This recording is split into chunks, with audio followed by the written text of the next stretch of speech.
Have you ever felt confused in the classroom? I have.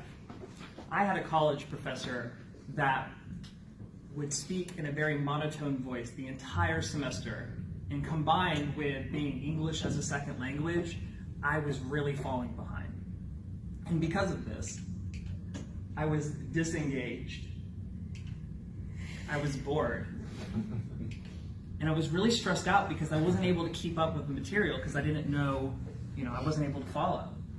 And so I want you to think about learning experiences in your past. Think of a bad experience. What made it bad? Anyone have any ideas of bad experiences you've had? Like, what made it a bad experience? Missing classes.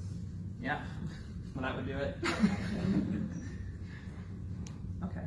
Boring teachers. Boring teachers. Yes. Really strict teachers? Strict teachers. And what about good experiences? What was a good learning experience and what made it good? It was interactive. Interactive, yeah. Positive feedback. Positive feedback. Learning new things. Learning new things. Great. So I work in education, and something that I found over the years is that engagement is key to having a very effective learning experience. And the reason for this is that when a learner is engaged, when they are interested, when they're asking questions, when they're inspired, these things improve learning. So I'm really interested in this, and I'm hoping that I can get you interested in it too. I want to talk about the neuroscience behind why engagement works.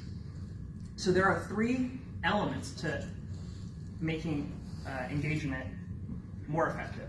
The first is making learning novel or new or different. The second is making learning stress-free, or at least less stressful, because you're never going to be able to remove all the stress from a learning experience, let's be real. But you can try. And the third is to make learning fun or pleasurable.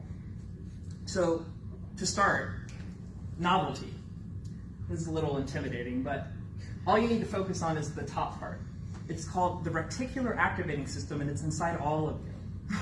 There's a filter called the reticular activating system filter. And when you are perceiving some kind of information as normal, it's not as likely to make it past that filter. It's not as likely to get stored in memory because of that. But if you see something very novel, like a flamingo, dressed in a raincoat going down a water slide, you're gonna be like, what? You'll never forget that.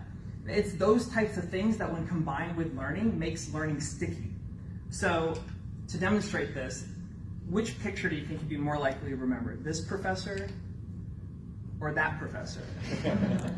It's the second one. You don't see a gorilla professor very often. So if you want to teach somebody something, think, how can I make this a novel learning experience?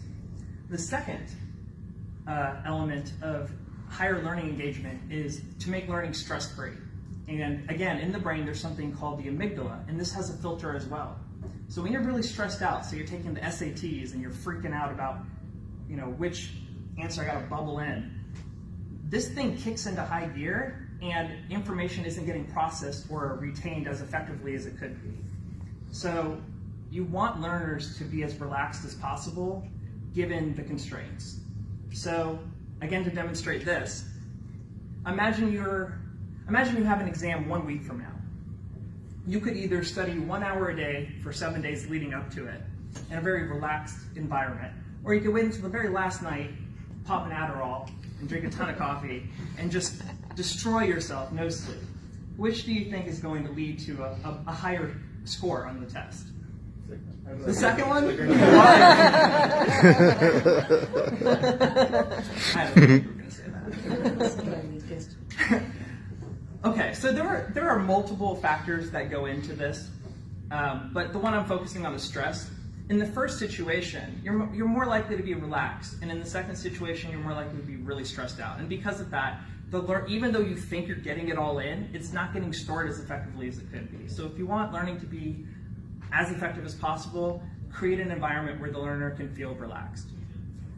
And then the third element of higher learning engagement is fun, or enjoyment from the learning. So when you're enjoying something, Dopamine is being released in the brain. I hope it's being released in all of your brains right now from the speech.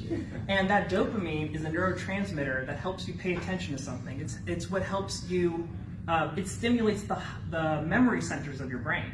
So if you want a learner to be able to focus on what you're saying, if you want them to be able to remember what you're saying, you want to make it something that they're enjoying to absorb.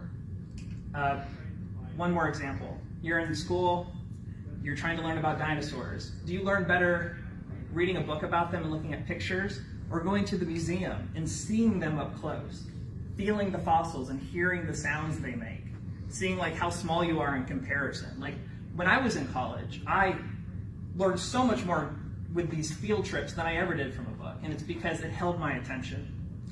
So those are the 3 elements of higher learning engagement.